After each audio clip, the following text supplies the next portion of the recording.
menikmati indahnya merem itu sendiri. Maka orang seperti ini akan berkecamuk dalam dirinya, menikmati pertemuan dengan Allah atau menikmati nikmatnya tidur. Nikmat tidur, nikmat Allah, nikmat tidur, nikmat Allah.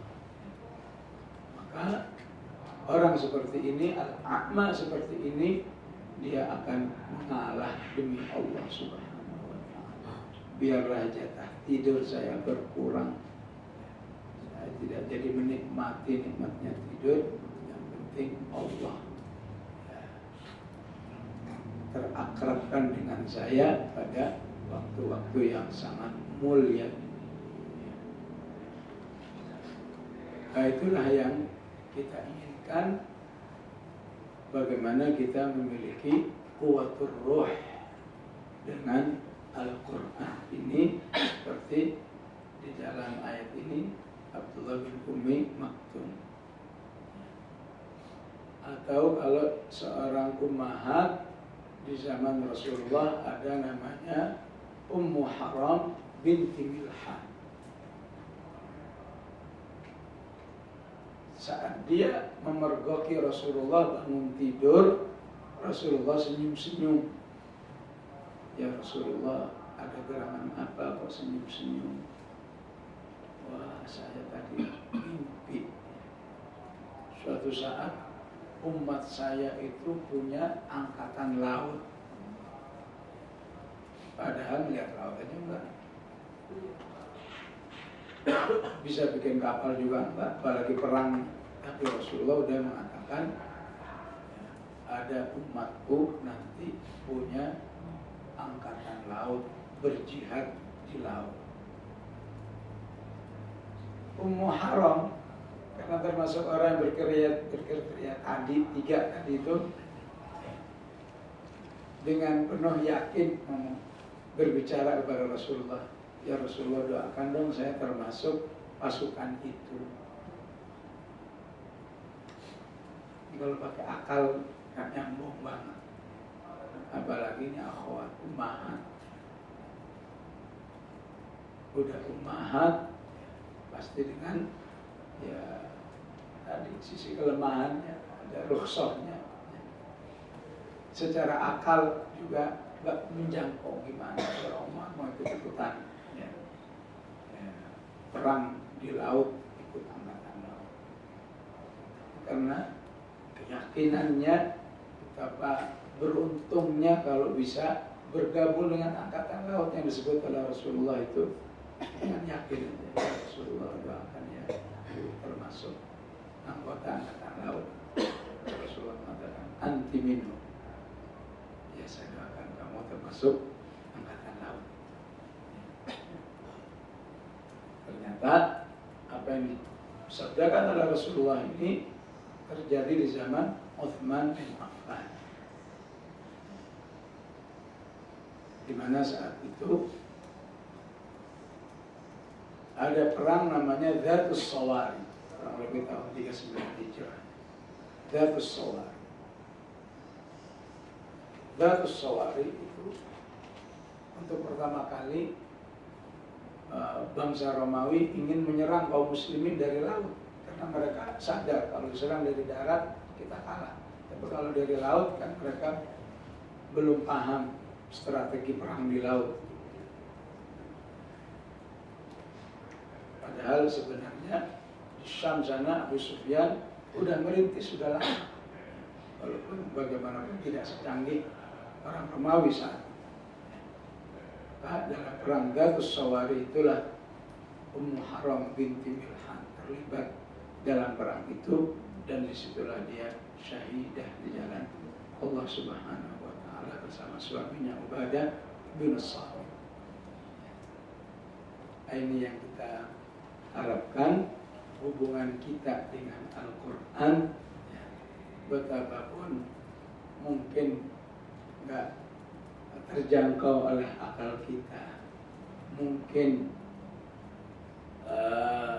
kondisi kita terbatas untuk bisa memiliki hubungan dengan Al-Quran yang seharusnya seharusnya. Mungkin juga ada halangan-halangan yang lain, tapi kita belajar dari Abdullah bin Maktum, belajar dari Muharram, kita ingin mengandalkan doa-doa kita, mengandalkan rasa yakin kita terhadap pertolongan Allah, bahwa insya Allah kita semua bisa menjadi orang-orang yang memiliki hubungan dengan Al-Quran yang seintensif mungkin. Maka hubungan yang intensif itu apabila memiliki sifat syumuliyatut ta'amul, memiliki interaksi yang integral. Allah nyuruh kita tilawah, kita tilawah. Allah nyuruh kita menghafal, kita hafal. Allah nyuruh kita faham, kita faham. Allah nyuruh kita tadabbur, kita tadabbur. Allah nyuruh kita ajarkan, kita ajarkan. Allah nyuruh kita amalkan, kita amalkan. Allah nyuruh kita paham, kita paham, kita paham. Allah menyuruh kita agar kita bisa memiliki iman yang haqqa. Dari Al-Quran ini kita penuh optimis, insya Allah saya akan berusaha melaksanakan semua yang diinginkan Al-Quran. Itulah yang kita harapkan jika mau belajar dari Abdullah bin Ummi Maktum. Yang siapapun kalau tidak punya mental seperti Abdullah bin Ummi Maktum, ada aja ya, ungkapan yang bisa memaklumi kita. Kita harus tilawahnya tiap hari. Gimana bisa tiap hari? Kan saya begini, saya begitu. Saya punya bayi, saya punya ini. Terus saja yang sudah punya anak dewasa, saya akan kerja. Jadi dengan semangat Abdullah bin Maktum tadi, maka kita insya Allah siap melaksanakan syumuliyatut ta'amul, betapapun dimulai dari yang ma tayassara minhu, dimulai dari yang sesuatu yang sangat kecil, sangat memalukan kita di hadapan Allah jika itu tidak kita lakukan. Bagi yang sudah pernah hafal 30 juz, sering saya katakan targetnya gimana 30 juz itu serasa Al-Fatihah.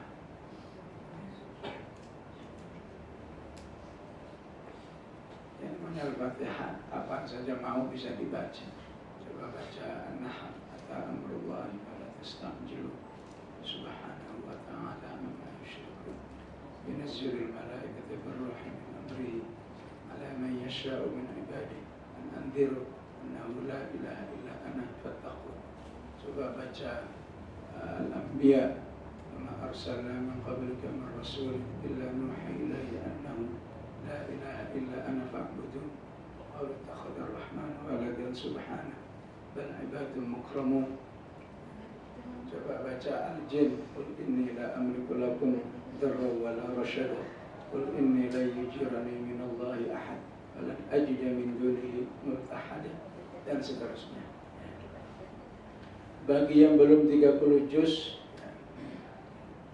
marilah kita seperti Abdullah bin Maktum, marilah kita seperti Ummu Haram. Memang kalau pakai akal kita, kalau pakai kemampuan diri kita, nyerah, bahkan tidak nyerah lagi, tiarap saya ini untuk 30 juz. Tapi sekedar niat saja, masa nggak berani, niat saja. Niat dengan aksi-aksi yang katakan, karena kita masih terasa lemah, seminimal mungkin. Kalau tahu-tahu sampai tiba-tiba usianya 60 tahun, nggak selesai juga 30 juz. Tapi Allah lihat hambaku ini masih terus berusaha, nggak tahu sampai juga ajalnya, sudah pasti berlaku. Yakhruju min baitihi rasulihi thumma yudrikuhul mautu faqad waqa'a ajruhu 'ala. Bolehlah di sisi manusia dia tidak disebut hafid 30 juz, tapi di sisi Allah sudah disebut hafid 30 juz. Maka terlebih dengan yang sudah selesai 30 juz, tentu harus betul-betul lebih dijadikan sebagai alat pendekatan diri kepada Allah yang lebih maksimal lagi, yang lebih maksimal lagi. Begitu juga tadabburnya dan seterusnya. Ya. Jadi pentingnya di sini kita merasa optimis bahwa kita insya Allah ditolong oleh Allah untuk melakukan syumuliyatut ta'amul ma'al Qur'an. Insya Allah saya akan berusaha secara integral di dalam berinteraksi dengan Al-Quran, betapapun A, B, C, D dan seterusnya. Tapi saya yakin Allah insya Allah menolong saya sebagaimana Allah menolong Ibnu Maktum, menolong Ummu Haram binti Milhan. Khafila rahimakumullah, hanya dengan ini insya Allah ketika Allah menyebut Al-Quran sebagai ruh, itu insya Allah akan menyatu dengan diri kita. Karena dengan syumuliyatut ta'amul otomatis nyaris kita menjadi manusia yang tidak pernah sehari pun jauh dari Al-Quran. Mungkin hari ini tilawah, mungkin hari ini tadabbur, mungkin hari ini mengajarkan, mungkin hari ini semua ta'amul yang ada dilakukan. Jadi pada akhirnya apa yang sering kita doakan, warzuqni tilawatahu ana al-laili wa ana an-nahar, itulah yang ada dalam diri kita. Menjadi manusia yang mayoritas hidupnya bersama Al-Quran, ya. Bersama tilawahnya, bersama menghafalnya, bersama murojaahnya, bersama qiyamnya, bersama tadabburnya, bersama tetesan air matanya, bersama infaknya, bersama jihadnya, dan lain sebagainya.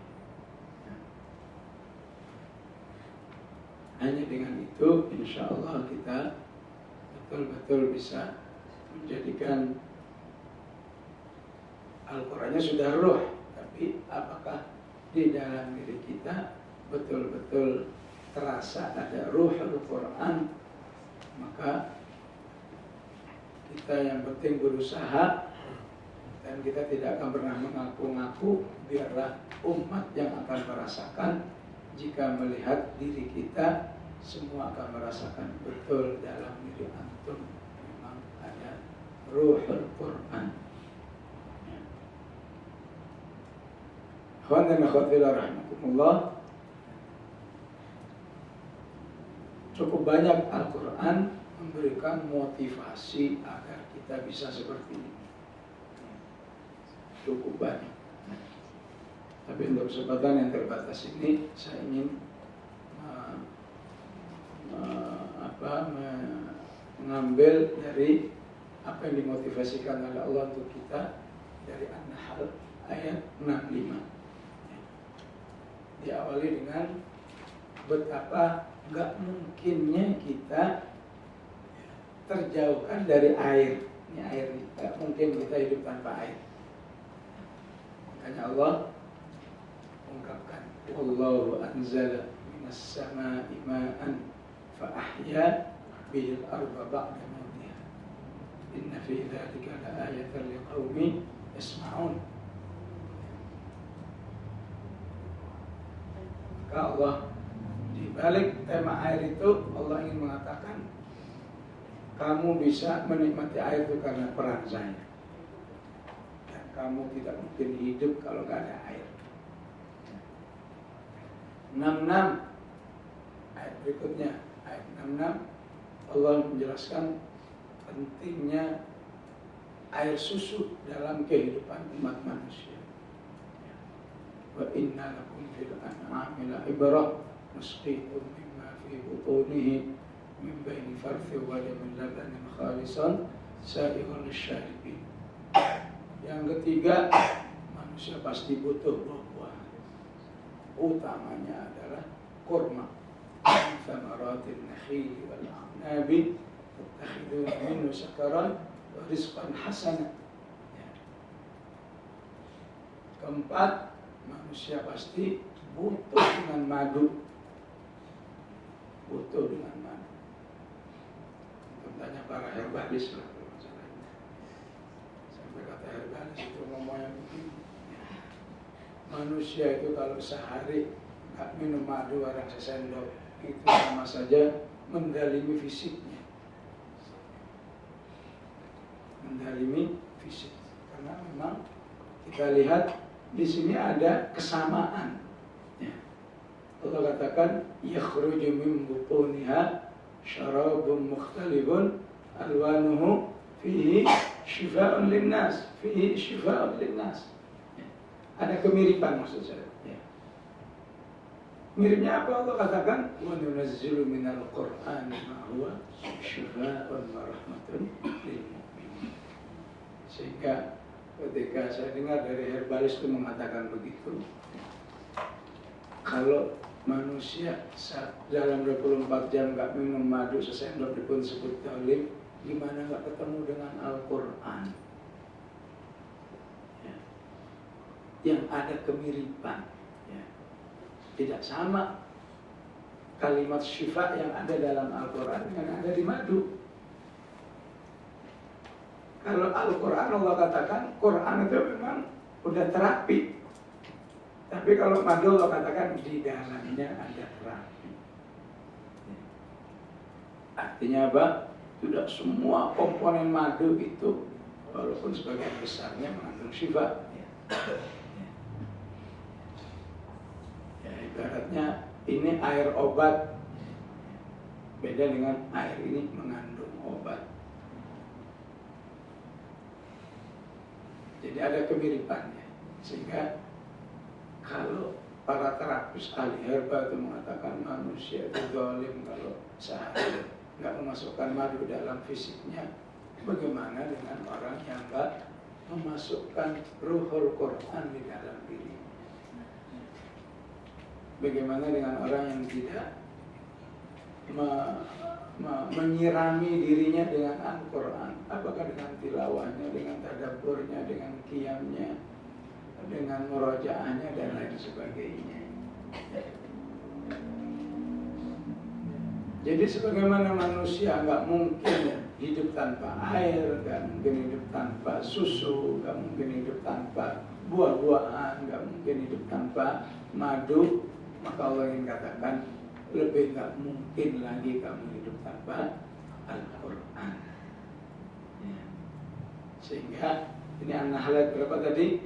65. 64-nya itu bicara tentang pentingnya Al-Quran. Wa ma anzalna 'alaikal kitaba illa litubayyana lahum alladhi ikhtalafu fihi wa hudan wa rahmah liqaumin yu'minun. Dulu ayat ini sempat membuat saya pikiran terus.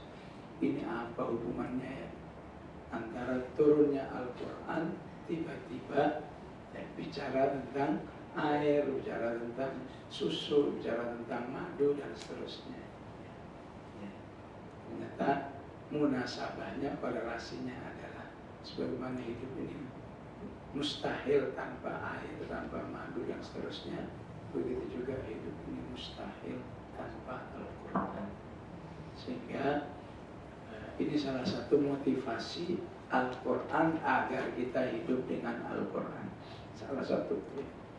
Semoga suatu saat bisa kita eksplor semua berbagai macam motivasi Al-Quran agar kita hidup dengan Al-Quran. Ya, harapan saya dengan motivasi Al-Quran ini dan dengan sebelumnya kita semua memang betul-betul sepakat bahwa Al-Quran harus menyatu dengan diri saya. Buat apapun A, B, C, D dan seterusnya.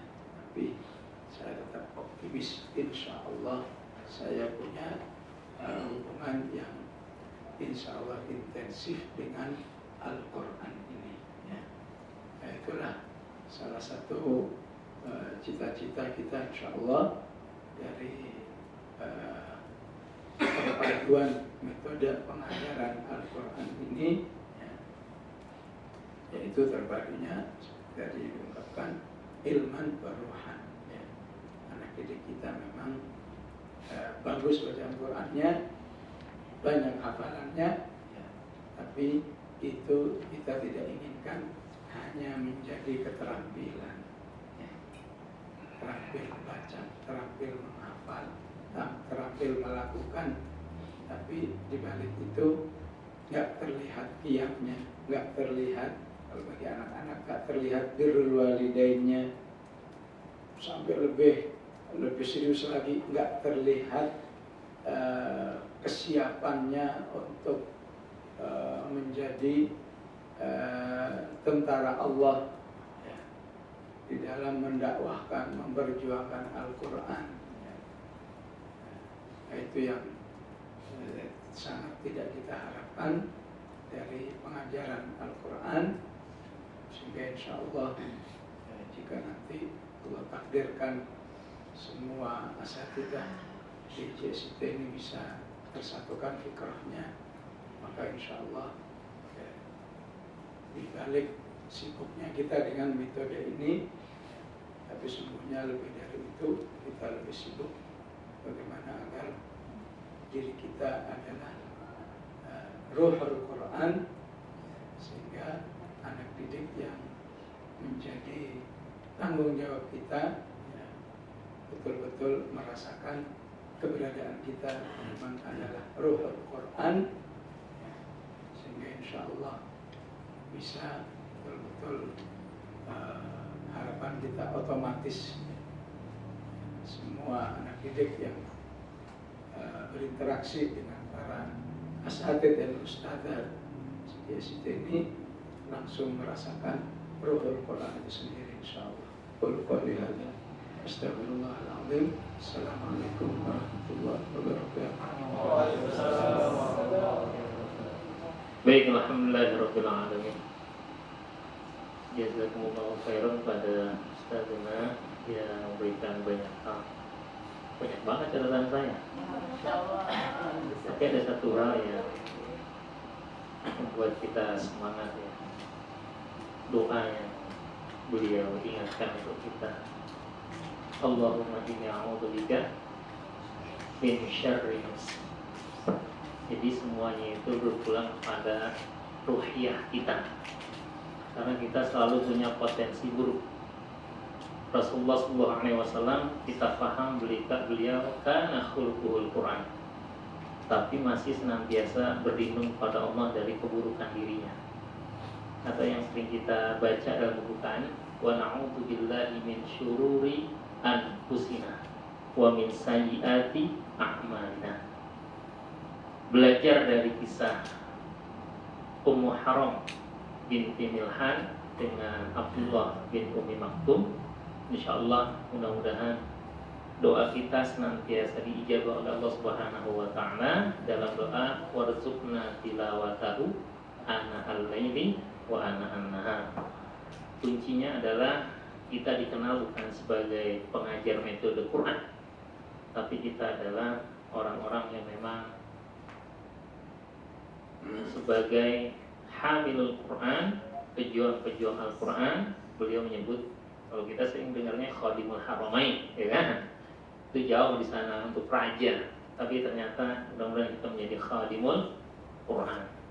Silakan ustaz-ustazah yang ingin mendapatkan pencerahan, penjelasan lebih lanjut untuk mengkonfirmasi apa yang tadi disampaikan. Silakan dari ibu-ibu satu, bapak satu dulu silakan. Yang udah merasa ada ngantuk sedikit gitu kan? Ya, monggo silakan. Karena kalau dengerin Quran tuh sakinah tuh turun. Nazalat alaihimus sakinah, ya kan? Saking tenangnya itu mudah sekali kita untuk tertidur memang biasa. Foto para ustadz dan ustazah silakan. Tidak ada? Oh iya, hari ini. Dari ibu-ibu sepertinya ada yang mau bertanya tuh.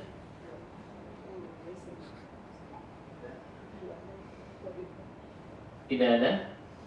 Dari bapak? Oh, Ustaz. Nama Ustaz sama asalnya dari mana? Assalamualaikum.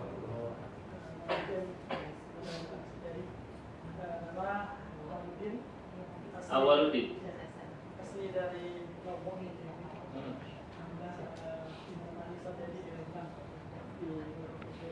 Oh, member.